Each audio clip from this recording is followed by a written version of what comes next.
BetOnline is the world's most trusted betting platform and your number one source for everything football.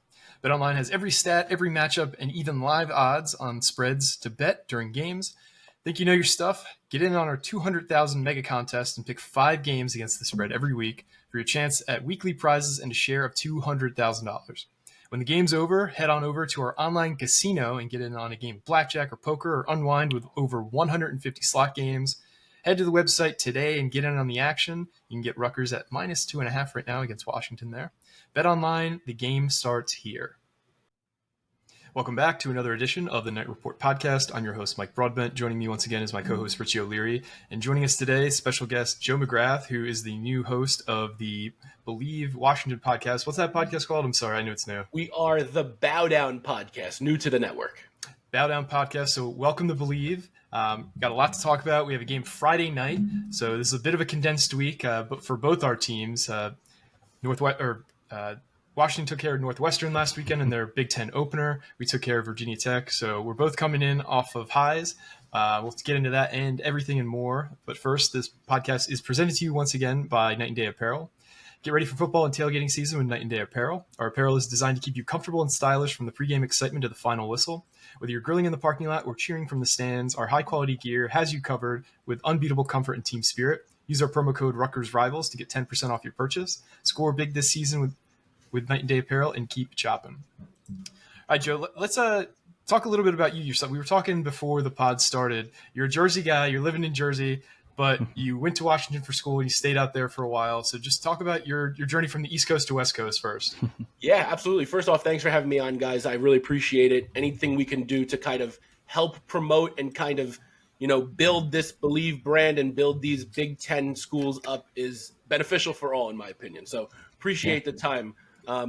Joe, I was born and raised on the East Coast. Funny enough, a Jersey guy who went out to Washington, out to Montlake for a few years, did some school out there, spent some time out west. And then currently, as I'm recording this podcast, I'm back in Jersey for work. My family and I have kind of settled down in the Bergen County area right now. And a huge Washington fan, obviously, and a Washington alum. But I've also kept tabs on the Rutgers football program over the years. Being born and raised in Jersey, those good old Ray Rice and Tom Savage years back in the day. I was there for the Ito field goal kick and camera point game way back when. So That was a lot of fun. There you go. Yeah, I had no idea that you were actually at the game. I was there. I don't know if Richie was.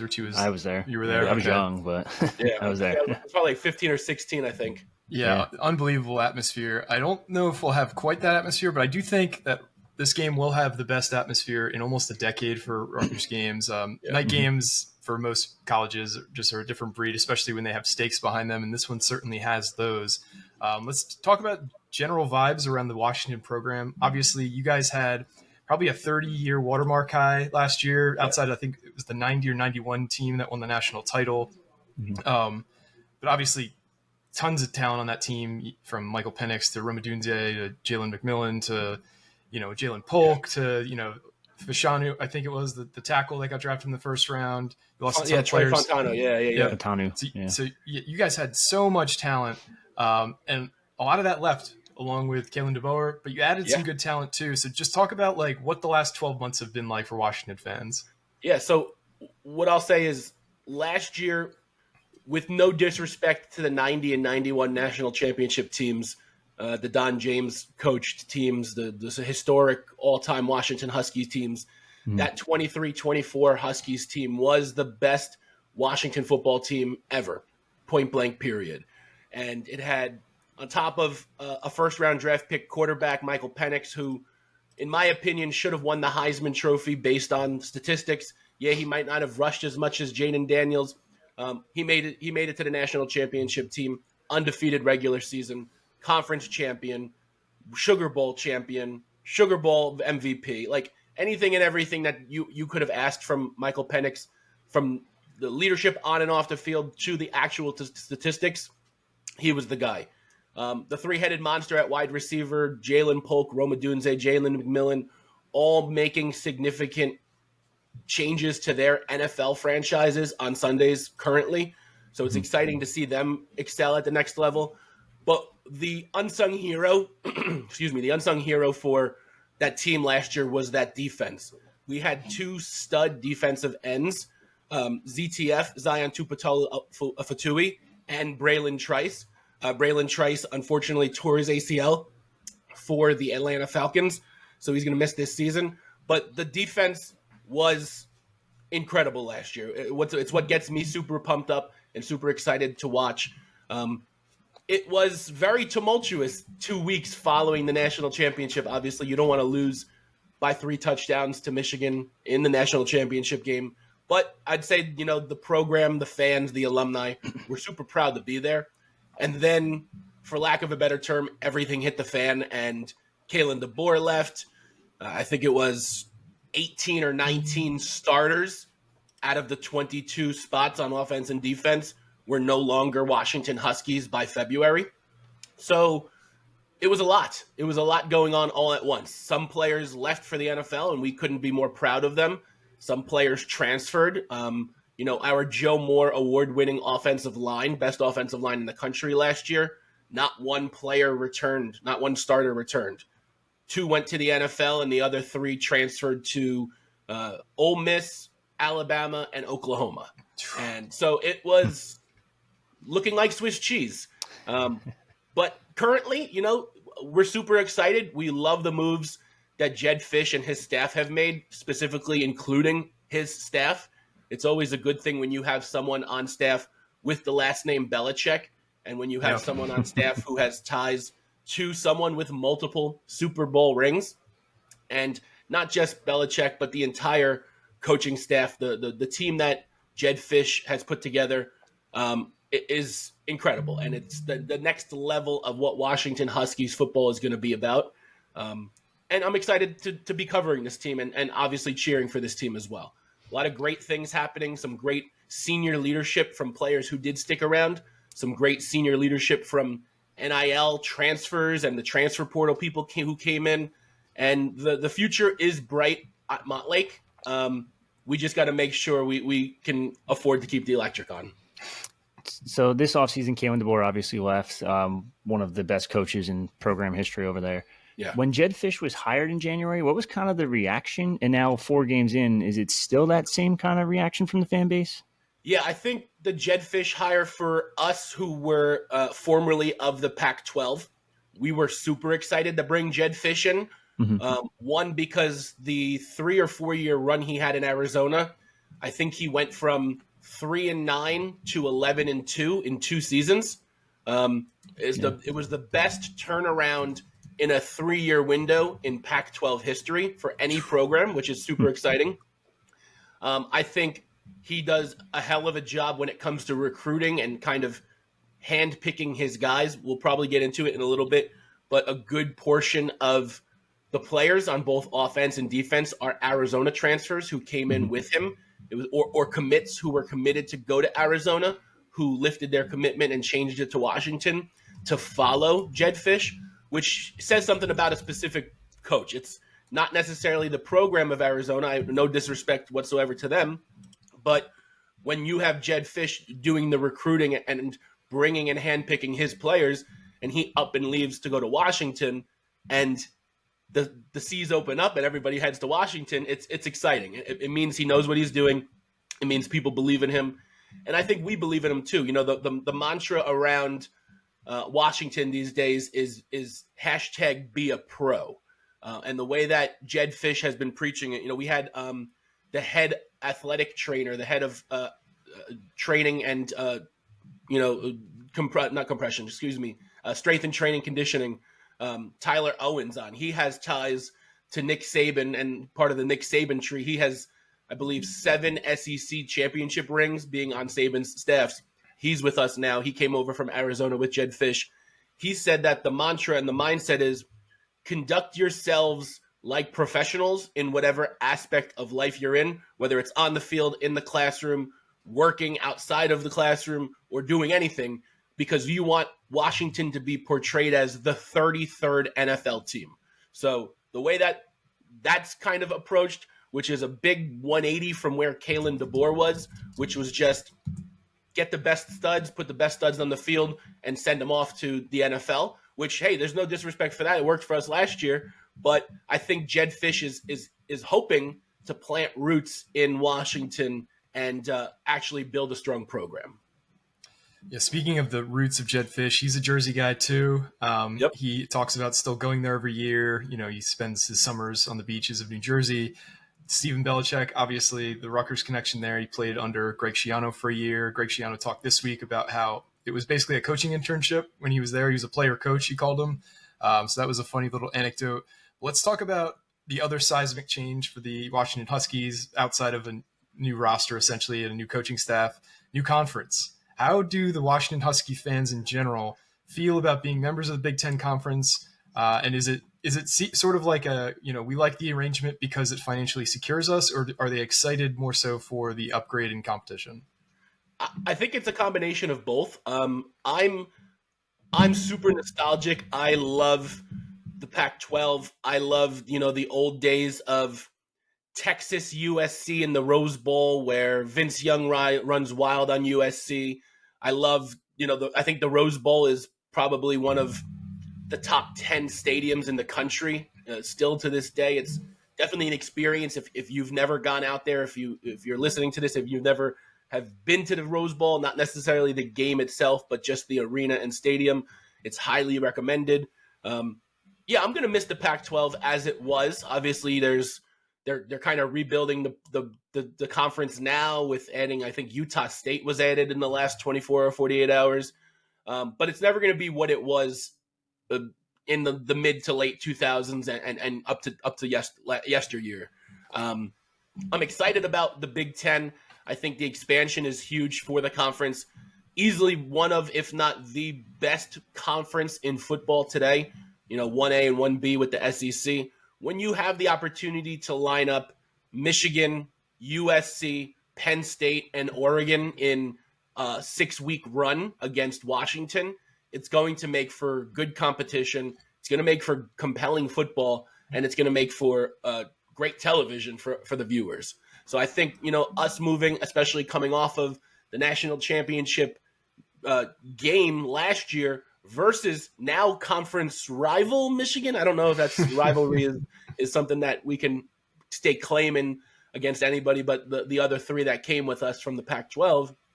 But it's exciting nonetheless. I think it's the way that college sports are going to be going. And I wouldn't be surprised if in 5 to 10 years, just conferences aren't conferences anymore. And it's just you make your schedule, you play your schedule, and you go to a 24-team playoff like college basketball does. Yeah, that would be kind of interesting. That wouldn't surprise me at all. Yeah. So let's talk about this season for the Huskies. They're 3-1 on the year. They've had a few games that you're kind of, you play them and you don't really, I don't know, it's hard to learn a lot. Similar to us, where our first two games were against Howard and against Akron. You guys played Eastern Michigan and I think Weber State. Then you had a really tough rivalry game. The Apple Cup was early this year, which I'm sure was strange for a lot of Huskies. Normally that's, a Thanksgiving weekend game. Play that in September, I'm sure was a little, not off-putting, but just weird for you guys. Then last week, your first Big Ten game. What are some general, takeaways from your team right now? Because you can look at PFF stats and you can look at, raw statistics, but I feel like vibes from a person who covers the team are usually more accurate. So what are the general vibes of, let's start on Washington's offense so far this year? Yeah. So on the offense, Will Rogers is everything we were expecting and more. He's a super senior. I think he's a 6th-year senior, transferred in from Mississippi State, had the ties to Mike Leach. Going back to his high school days, his dad was his high school football coach, and him and Mike Leach were kind of in conversations when Will Rogers was 15, 16, goes to Mississippi State. He's the all-time leader in passing yards in SEC history, and he's still active, and he's not even playing in the SEC anymore. So this guy can sling it. Last year, he had some injury woes with a shoulder. The old adage is you don't ever lose your job to an injury. In my humble opinion, I think that's what happened. And the new coaching regime after the passing of Mike Leach just didn't want to ride with Will Rogers anymore. It is what it is. one man's garbage is another man's treasure. And as the starting quarterback of Washington, he has done as good a job of filling the shoes of Michael Penix as I think anybody in the country could have. He's over 1,000 yards through 4 games. He has 8 touchdowns, no incompletions, and he's completing the ball at 76%. Very compatible to what Michael Penix was doing last year. And the big thing is he's not making mistakes. He's getting rid of the ball when he needs to. He's taking a few way too many sacks because of the offensive line current situation of where it's a revolving door at everything between the tackles. But I think Will Rogers is doing everything we were expecting and more at quarterback. What's very exciting is one of those Arizona transfers that came in from Arizona recruiting to Washington, DeMond Williams Jr., the backup quarterback, is also getting some playing time here or there. He's that change of pace / wildcat / speed option quarterback. He's completing the ball at 79%, has a touchdown, no picks, but he's also that rush threat. He's got 100 yards on the ground so far through 4 games in very limited time. So it's nice to see that it's still Will Rogers' team. He's the quarterback. He's 1A. He's QB1. He's a captain on offense. But it's nice to see DeMond Williams Jr. getting a little bit of burn because the thought process is next year, the year after, and the year after, this is DeMond's team. So it's nice to see little flashes in the pan here or there. Continuing on offense, another Arizona transfer, Jonah Coleman at running back. You guys have a very strong rushing attack at Rutgers. And I think Jonah is very compatible to the back you guys have, Monangai. Monangai gets the ball a lot more. He runs a little bit harder between the tackles, in my opinion. But Jonah has almost 400 yards and is averaging 7 yards a carry. So he's everything we needed to replace Dylan Johnson last year from that national championship appearance team. He's gonna be he'll be playing at the next level in the NFL one day soon, and it's exciting to have him on the team. He's flashy. He wears big chains. He's a big personality, but he also gets the job done on the field, which is super exciting. The receivers. Okay, you were going to say something? I apologize. Yeah, real quick. Going back to Will Rogers. I don't want to go too far from this. So he committed technically to DeBoer back in December and actually re-entered the portal. Were you like the fans and you yourself like kind of nervous that he wasn't going to end up at Washington after all? Yeah, we were nervous. He committed and was on the sidelines for the Pac-12 championship game and for the Sugar Bowl and the national championship, obviously. And then he did re-enter the portal, and then from his mouth to God's ears, we had him on, right after he recommitted to the Huskies. He was one of those first big interviews we did. And he said he spoke to Jed Fisch, and Bill Belichick was on the phone with him as well, Steve Belichick's dad. It's always nice when you have the greatest football coach of all time giving you a phone call. And the conversations that he, his father, and Jed Fisch and Bill had convinced him to stay. He liked the opportunity that he was going to get to be the quarterback of a Big Ten conference football team. He had some familiarity from being out in Washington for the better part of 2 or 3 months. And honestly, he said he didn't want to go through the whole process again of trying to figure out what program he'd be able to go to and move to and commit to. And by that point, a lot of other teams had a jump start on that portal and everything that was going on. So Will was committed. He was excited to stay here. And, even the conversations we've had with him through the season, he's, really excited to be here still. So, yeah, we were a little scared for a little bit, but he was committed and we were committed to Will. And so far, so good, minus the Apple Cup loss. It's all worked out. Yeah, I was going to say the Belichick thing, he's got ties there because he was also the QB coach in New England for a year. So it's not just that, Bill was hiring, helping his son out. He also actually knew Jed pretty well. So let's talk about that O-line. You said it was a little, up in the air, a little, you guys have guys rotating in and out. Again, PFF grades aren't the end all be all, but I noticed you guys had a pretty low grades across the board. Your centers a 59.2, your guards are 65, and 64.5. Your tackles are 59.4, 56.3. Would you say those are more true to the level of play that you gotten in your O-line, or you think they're a little under you think they're playing better than those PFF grades would indicate? Yeah, again, they're not the end all be all with the grading system. Although they do tell a story of, we're coming off a season where all 5 of our offensive linemen, if they declared for the NFL, would have been drafted by a team. The 2 that did declare for the NFL, one was a first-round draft pick, and with disregard to the injury he just sustained, Troy Fontanu for the Steelers, he'll be a right or left tackle for the Pittsburgh Steelers for the next 15 years. Everybody else on that offensive line transferred and was immediately a starter at Oklahoma, Ole Miss, and Alabama. One went with Kalen DeBoer to Alabama. So, again, big shoes to fill, both truthfully because they're probably all like 6'6", 330 pounds, but as the kind of the synonym is as well. There's been some good consistent play at right tackle from Drew Azzopardi, 6'7", 315 at the moment, he's a big boy. And he's only a sophomore, which is exciting for the future. But the other positions on the offensive line, we've even seen at center some bad snaps from the shotgun or the pistol. It's just, what I'll say is, it's inconsistent. It's inconsistent, and it needs to be more consistent.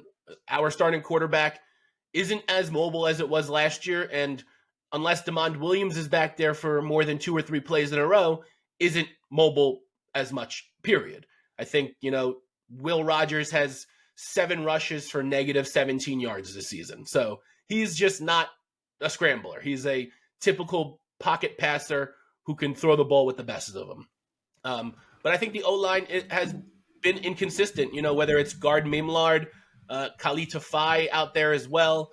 Drew, I just mentioned Drew Azzopardi. You have Landon Hatchett was the only one who came back from that national championship team last year who had any significant playing time. Everybody else was either a transfer in, an incoming freshman, or didn't get any burn last year. So that'll be the, in regards to the offense as a whole, the offensive line is a work in progress. It's not an F, it's not a D.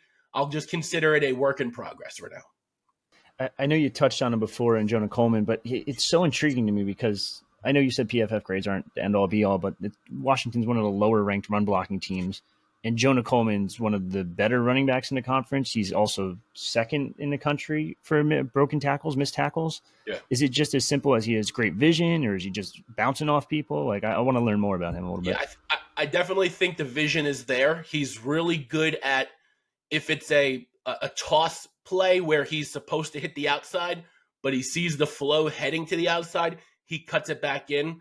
Very similar to like the Arian Foster Houston Texan days, where it's like it's a scheme, it's a blocking scheme that he has the ability to make the cut wherever he needs to, and there still will be a hole. He just has to find it. Jonah Coleman is cut from that same cloth. He's a bowling ball between the tackles. He's not the biggest guys, but he has that super quick, explosive speed that if you're not going to wrap up on the first tackle, the bowling ball will knock you over, and then he's 15 yards downfield before you can find him again. So it's exciting to watch. He was he told a story. We had him on the Bow Down podcast when he first transferred to Washington from Arizona, and he said he knew that he was a ride or die with Jed Fisch the moment he was a true freshman, and he had a game when he was with Arizona, and it was 4th and 2, and he had something like 36 or 37 carries on the game already, over 150 yards, and the 4th and 2 play to secure the win, kill the clock, was another dive. Like, it was, we're going to get these 2 yards with Jonah, a true freshman. He's going to get these 2 yards for us, and then we're going to take a knee and win the game. And he had belief in Jonah Coleman, and Jonah Coleman, in turn, believes in Jed Fisch, and that's why Jed packed the bus from Arizona with all his friends. So we've sufficiently hit on the running game. I want to talk about some of your playmakers on the outside. There's three guys who really stood out to me in doing research in terms of pass catchers. The first is Giles Jackson, who's the senior. He's a little bit undersized, but he had 162 yards in the Apple Cup. You have Denzel Boston, who's a sophomore, but he's a huge guy from what it looks like. He's listed at 6'4", 210. And then you have I think the surprise of the team, in my opinion. A true freshman typically does not make a big impact at tight end, but Decker DeGraff seems like one of the best tight end prospects in terms of, you talk about like draft guys in the nation. He's listed at 6'3", 240. His stats aren't really gaudy, but he's really impressed me in the few receptions I've seen. So talk about each one of those guys and kind of where you see their impact being made on Saturday or on Friday. Sorry. Yeah. I would also want to include Jeremiah Hunter in there as well, another transfer from Arizona. He's that big Plaxico Burress type receiver who's going to line up all the way out and beat your guy one-on-one. He's off to a slower start, but he's still at 134 yards, averaging 13.4 a game with a touchdown. In regards to the two studs returning wide receivers, Giles Jackson and Denzel Boston, it was hard for both of them last year because you had the best wide receiving trio in the nation ahead of you. So both Jackson and Boston didn't get much time at all last year. I think Giles had some time on punt return and kick return, maybe special teams, but neither of them had significant stats. They're both actually set their career highs already with receptions, reception yards, and touchdowns. Giles Jackson is that typical like slot receiver, Tyreek Hill build, Antonio Brown build, who's going to make the fastest cut you can make and will have the ball in his hands and will be downfield before you can blink. Like, that's Giles Jackson. He's witty, he's smart, he's quick, he's got agility, and it's just so much fun to watch him. Denzel Boston, on the other hand, like you mentioned, is a little bit bigger, a little bit stronger, and he will take the top off the defense. We saw against Northwestern in this last game where he had this huge game. He just outruns your defensive backs, and 55 yards downfield, Will Rogers throws it, he catches it. So it's exciting to see both of these guys who we knew were good last year. Just when you have literally three all Pac-12 wide receivers on your team, you're not going to get much playing time. So it's exciting to see them. You brought up our friend of the program, Decker DeGraff, true freshman getting time. It's exciting. We have one of those on the defensive side, which I'm assuming we'll cover in a few minutes. But yeah, it's nice to see Decker get some time. He had a really strong spring and a really strong summer. I think since stepping on campus in the spring, he put on 17 or 18 pounds of muscle. He was hitting the gym, and it's obviously showing. You know, he's got 4 receptions, 104 yards.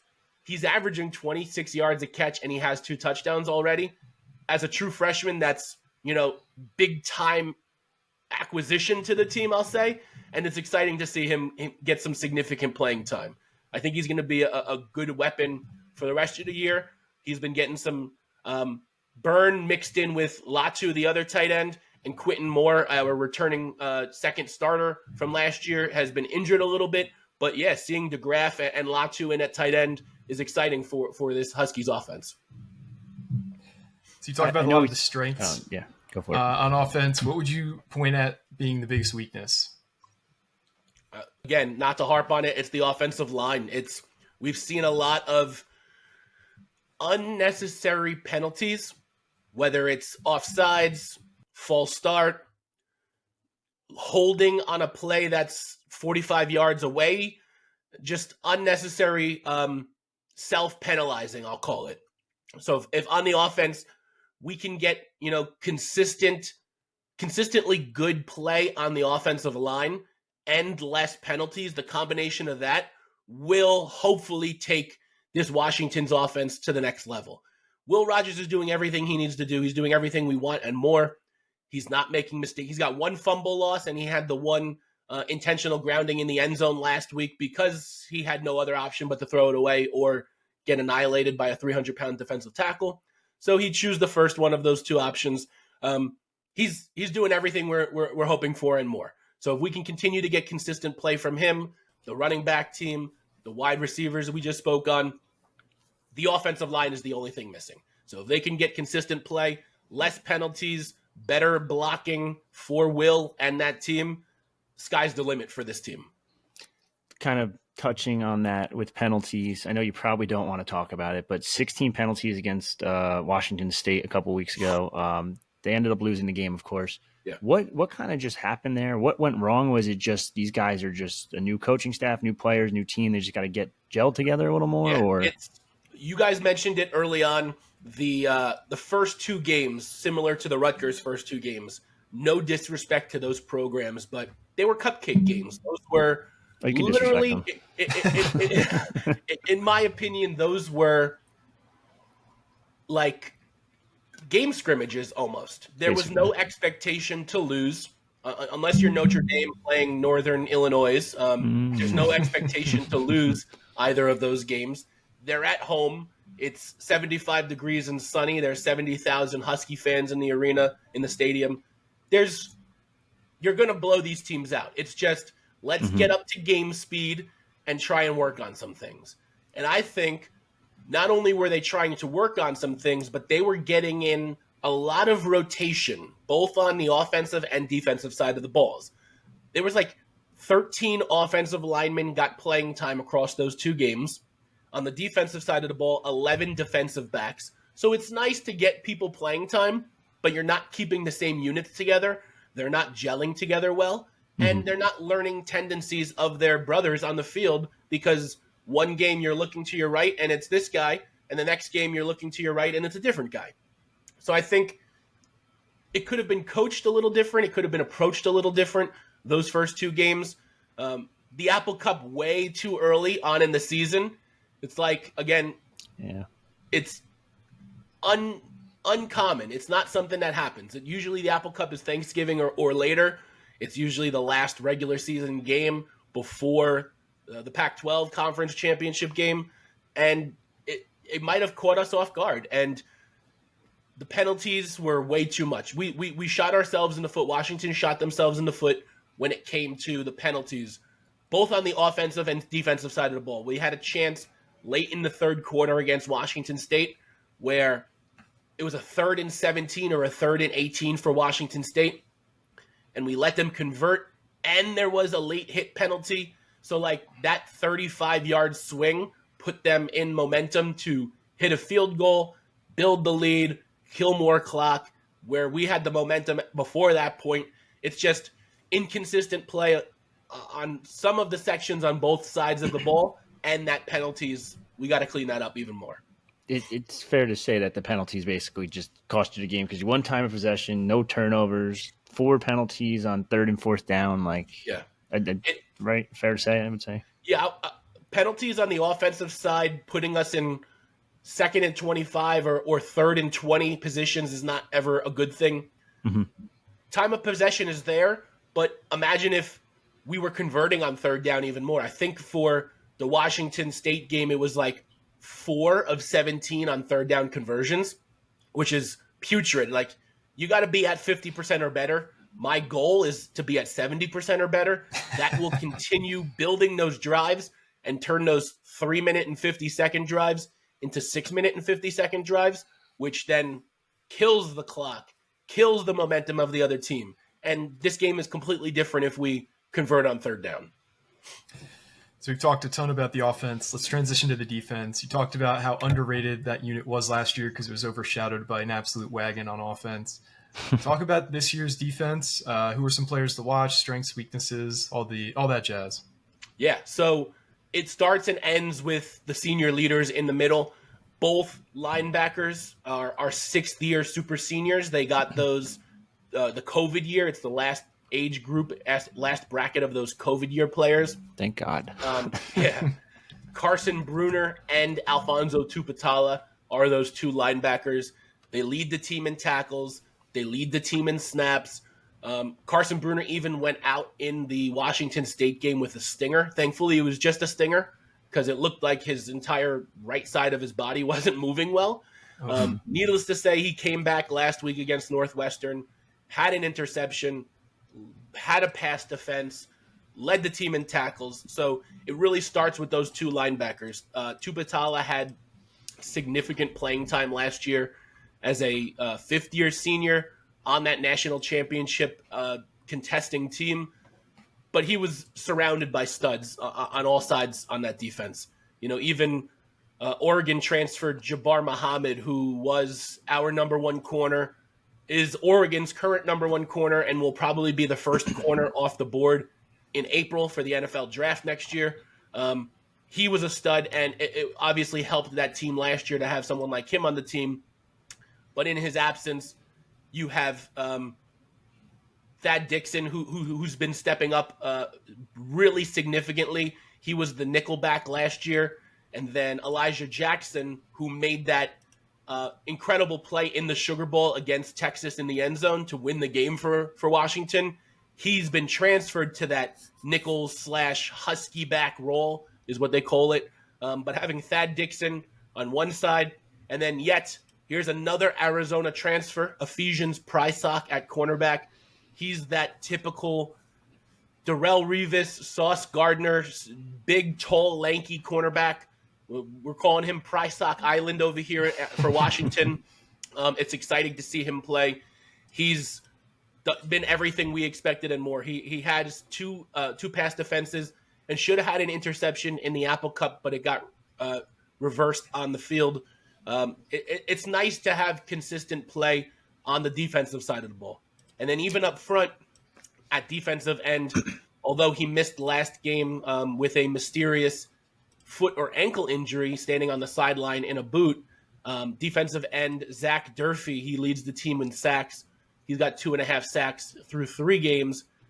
He's your, I keep making comparisons to like stud NFL players, so it's just like setting the bar super high for them. But he's that TJ Watt, JJ Watt build, 6'5", 255, just defensive end, high motor, 100% all the time, every play. And when it comes to rushing the quarterback, he's probably one of the best on the team, if not in the conference. This rush. Oh, gone. You want me to go? All right.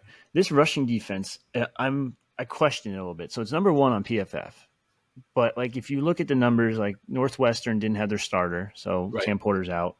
Then you play Weber State before you gave up 100 yards on 16 carries to their starter, and then what was it? Washington State between 2 running backs, it was 111 yards on 26 carries. So is the rushing defense for real, or is it just are those numbers skewed a little bit because of who they played and stuff?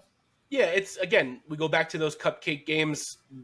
Northwestern, no disrespect, I don't want to call you a cupcake game, but you had anytime you have less than 150 yards of total offense, you're not going to win the game. And that's what Northwestern had.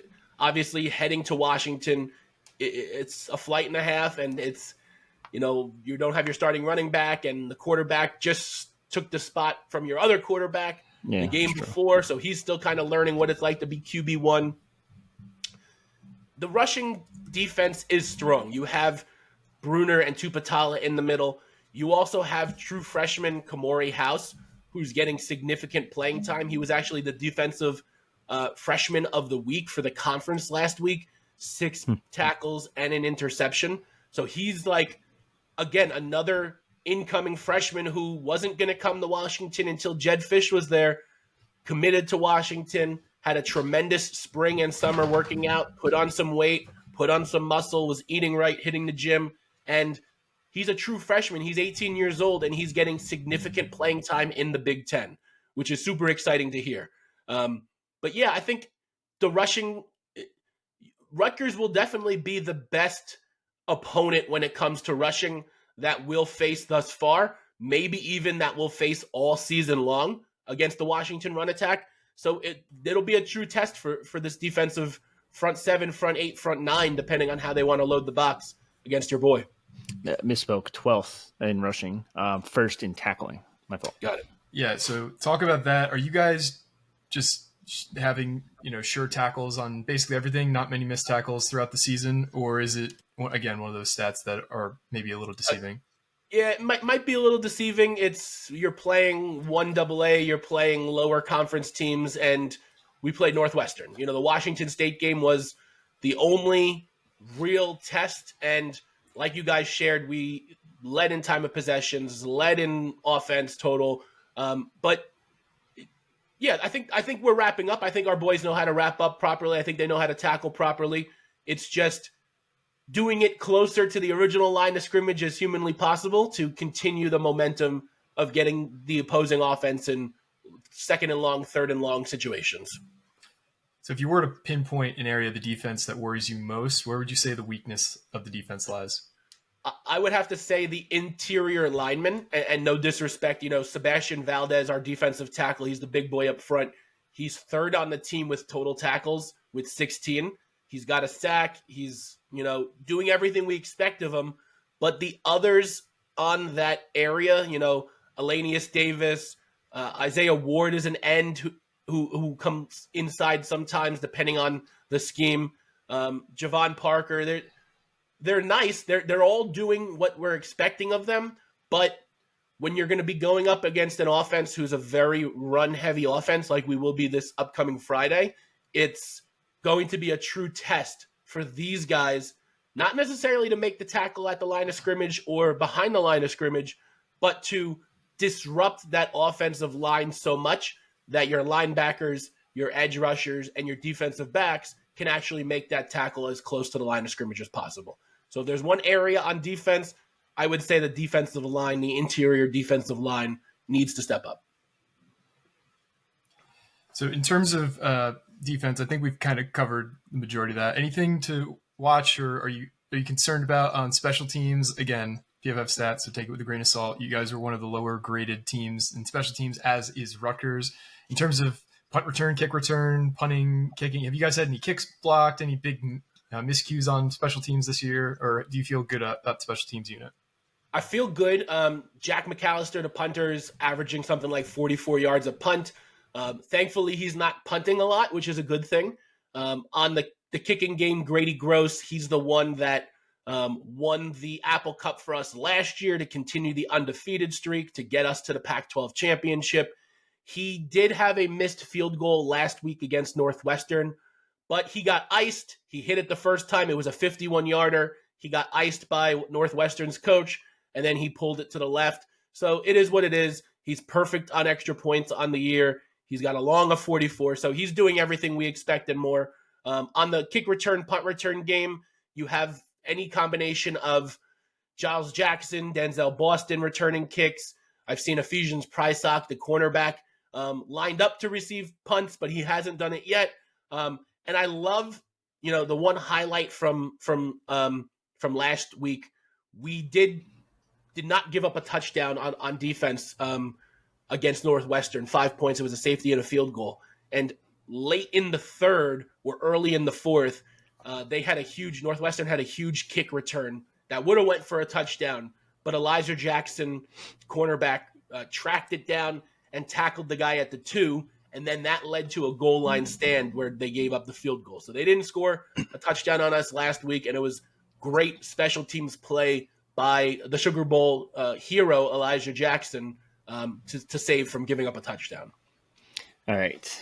Most important time of this podcast. Spread opened up at 3.5, and depending on the book, it's actually changed quite a bit. Like if you go on ESPN, it was 2.5. Now it's 3 in Rutgers' favor. If you go to like FanDuel, it was 3.5. Now it's 2.5. Or our sponsor Bet Online, it was Bet Online. Yep, 2.5. See, it changes for all those. See how that little plug there that worked. Mm-hmm. But over under 45.5. Joe, what do you think happens in this game, and who do you have winning? And give me a score prediction. I'm going to be honest. I think it's going to be ugly. I think a Friday night in Piscataway under the lights, it's giving like low scoring, really heavy rushing attack from both teams. Obviously you guys have Manangai, who's might be the best running back in the conference. Stats wise, he's the best running back in the conference. He gets fed the ball more than anybody else, and he's been crushing it so far. But don't sleep on Jonah Coleman, and don't sleep on, Adam Muhammad and DeMond Williams, that change of pace quarterback who could potentially come in and rush as well.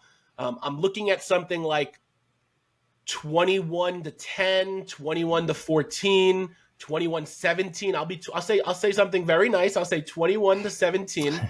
And I have to ride with the Huskies. I think we come in and assert some additional dominance in the Big Ten to prove that we are a force to be reckoned with. So I'll say 21-17, Rutgers falls to Washington. All right, Mike. All right, so this one scares me. Last week, I felt really good about how Rutgers matched up with Virginia Tech. I thought Virginia Tech was a really poorly coached team. Thought they had a lot of flaws. I didn't think they changed a whole lot from the way they were last year. Washington kind of is a bit of a question mark in a lot of ways for me. I think the way that they've played so far this season, the style of play, is a good matchup against Rutgers. I think Will Rogers, will be the best quarterback Rutgers has faced by a mile so far. I think this receiver group will be the best we faced by a mile so far. I think Jonah Coleman is the type of back that we defend better against than last week against Bashal Tutin. Bashal Tutin was a guy that they just put in motion a lot. He was running a lot on like jet sweeps or, bouncing things to the outside. I don't think Coleman's that type of back. So that makes me feel good. Washington hasn't played a true road game yet. You guys had that neutral site game at Lumen Field against Washington State. Traveling east to west, I think, is something that isn't a huge deal. I think that's overblown a bit. I think where the big advantage for Rutgers is the night road environment against the team that is undisciplined and still kind of learning to play with one another. I think we could see a lot of penalties again. I think if they play disciplined, I think Washington wins and maybe wins by a big margin, because last week we didn't allow a whole lot through the air, but there was guys streaking down the field wide open all game. We had two instances where Virginia Tech threw a bomb and they had their wide receiver Felton was 3 steps behind our defensive back, or 3 steps in front of our defensive backs, and would have been easy touchdowns had they been good throws. So if Will Rogers is able to connect on those type of plays and we allow those busted coverages again, I think it's going to be a long day for Rutgers. But I also think it's going to be a little bit of an ugly game. Both teams coming in on short weeks against the best teams we'll probably both face so far this year. Well, actually, I like Washington State a lot too. So Washington State was also a really tough opponent. So I'm going to say Rutgers gets back into form on the run game and finds a way to pull this one out. I agree it's going to be ugly. Let's go 23-20. Rutgers wins. Okay. All right, that's fair. I was thinking more like, I'm confident, to be honest, like in this one. This Rutgers rushing attack is great. I know we just talked about the Washington rush defense being pretty good in its own right, but they've also, it's skewed. Like I said before, Northwestern only had 1.5 yards per carry or something, but they didn't have, like you said, new quarterback, didn't have their starting running back in Cam Porter, who's one of the better backs in the conference. Yeah. And then Weber State put up numbers in the rushing attack on them. Washington State had good rushing numbers. I think Rutgers kind of lines up perfectly. You said the interior defensive line is probably the biggest question mark. Rutgers is going to go inside zone, and that's Kyle Monanga's bread and butter. I just think it's going to be ugly, 100%.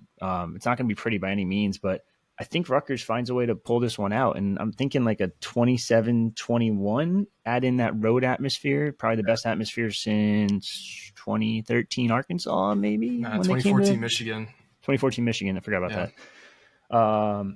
Yeah, I mean, I think that atmosphere is different. I know people always joke about it and say Jersey people are loud, but when you get Rutgers going and Rutgers rolling, that stadium gets louder than loud. It's insane. And Joe said he was at the 2006 Louisville game, so he knows what it can be like. It hasn't been like that very often. Maybe you could point to 5 or 6 games since I've been a fan that you could say this atmosphere you could put against most places in the country. But I think we'll be close to that on Friday. So, Joe, we really appreciate you hopping on. Tell us about where we can find your stuff and where we can find you on social media. Yeah, so I am one half of the hosts. We call ourselves the Bow Down Boys. It's myself and my co-host, John Garris. We are the Bow Down Podcast on social media. Instagram is our main hub for social media. It's at the Bow Down Podcast. You can find us on Twitter, or X, I think it's called these days, at Bow Down Podcast, and then anywhere you stream podcasts, you could stream us on Apple Podcasts, on Spotify. I believe Google has some sort of YouTube podcast channel that they've created recently that we're streaming on as well. So basically, you can take a baked potato out of the oven and stream us on a baked potato if you want. But just search the Bow Down Podcast. We are the Believe Network's authority for all things Washington Huskies football. And we're excited to be part of the Big Ten Conference. We're excited for bigger and better things, both in the Big Ten Conference and the Believe Network Conference as well. Being in Jersey, we'll see you Friday night? It's debatable. Okay. I do have I don't know if you saw my coffee mug through the whole thing. I have a 6-month-old at home. Oh, congrats. Any free time I have currently goes to making bottles, cleaning bottles, and changing diapers. But nonetheless, I'm looking to make an effort to get to Piscataway for this game. I would love to. We didn't get credentialed for media, unfortunately. We applied way too late. Rutgers is like one of those schools you have to apply way early in the season to get media credentials. So unfortunately, we didn't get credentialed for that, but that doesn't mean you won't potentially see me and my 6-month-old somewhere in the crowd cheering on the Huskies. Well, I hope you can make it. I unfortunately can't go because my brother's getting married this weekend out of state. So congrats. Yeah, I'll never let him live that down. I'm just kidding, Spanky. But I will be watching on Friday night. Thank God the game got moved because this is supposed to be a Saturday game and I wouldn't be able to watch it. So that's the silver lining is I'll actually be able to watch it on TV. So, all right. Well, thanks everybody once again for listening. Joe, thank you so much for joining us. Give the Bow Down podcast a listen. I'm sure they'll have a game preview this week. I listened to you guys earlier in the year and you guys do a really good job. But for me and Richie, this has been another edition of the Knight Report podcast. Signing off.